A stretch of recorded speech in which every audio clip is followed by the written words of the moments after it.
में खड़े हैं, उनके जीवन को बदलने का काम अगर कोई कर सकता है तो चुनी सरकार कर सकती है।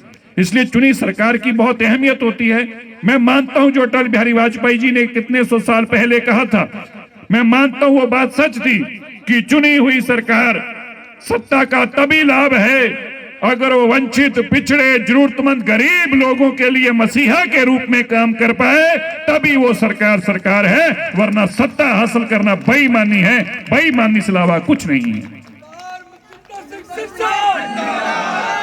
मैं आपको विश्वास दिलाता हूं, मेरी माताओं को बहुत चिंता थी। जब मैं चुनाव लड़ रहा था तो मैंने उनको एक बात बोल दी। अब मेरे विरोधियों ने वो बात पकड़ ली, मैं आज फिर याद दिलाता हूं तुम्हें। तो मैंने बोला कि अगर आप इस झुग्गी झोपड़ी में से बदलेंगे नहीं, आपके जीवन को बदलना होगा, इस गंदगी से आपको बाहर निकालना होगा। तो सबने बना दिया कि सिरसा कह रहा था ये झुग्गियां खाली करानी होंगी।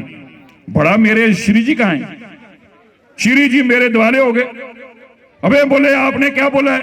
मैंने कहा भाई मैंने तो सच ही बोला है, तुम्हें अगर जीवन काल में नहीं। बोले नहीं, सब लोग बोल रहे हैं कि तुम्हें बोला है झुग्गियां हटा देंगे। अरे मेरे भाई नहीं बोला, मेरा कहना तो ये है कि अगर ये इसी गंदगी में रहेंगे तो इनके बच्चे आगे कैसे बढ़ेंगे। इस गंदगी से निकालना है, झुग्गी से नहीं। और मैंने कहा भाई मैं तो बड़ा परेशान, मैं आया वापस मुड़ के श्री जी के पास। ये राकेश प्रधान, ये सब लोग मेरे, अब लोग सब लोग मेरे द्वाले हो गए। मुझे कह रहे जी कमाल है।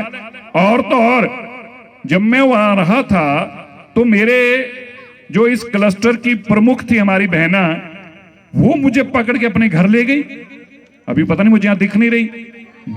हाँ नहीं, तू नहीं ले गई थी, ऐसे मत हाथ खड़ा कर, ऐसे नहीं होता कि तू कह देगी और मैं मान लूंगा। सोमवती मुझे अपने घर ले गई। मुझे कहती भैया आप देखो मेरा घर, कि अगर हमारा घर नहीं रहेगा। मैंने कहा तुम्हें किसने कह दिया? अरे सोमवती हम ऐसा चुनाव ही क्यों लड़ेंगे, हम ऐसी सत्ता हासिल ही क्यों करेंगे जिस सत्ता हासिल करने से गरीब का घर ही टूटना है। लानत है ऐसी सत्ता हासिल करने के लिए। क्यों ऐसी सत्ता को हासिल करना जो गरीब को घर ना दे सके और उसका तोड़े? कतई नहीं हो सकता। और माता जी मैं आपको आज फिर से कह के जाने लगा हूं, मेरी बहनों को, मेरे भाइयों को, मनजिंदर सिंह सिरसा के रहते हुए, अरे भाई तुम मेरी माँ हो जिनको मुझे आशीर्वाद देती हो।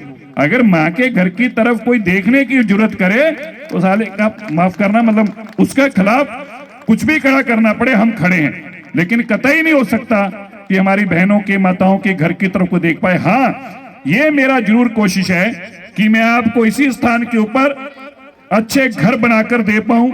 ये मेरी जरूर कोशिश है। उन घरों के अंदर बाथरूम साथ में हो, ये गलियों और नालियों की गंदगी में जो आपको बाहर देखना पड़ता है ये ना हो। आपके घर में शुद्ध पानी अंदर आता हो, आपको बाल्टियां भर भर के पानी की ना ले जानी पड़े, आपको बाल्टियों की लाइन में ना लगना पड़े।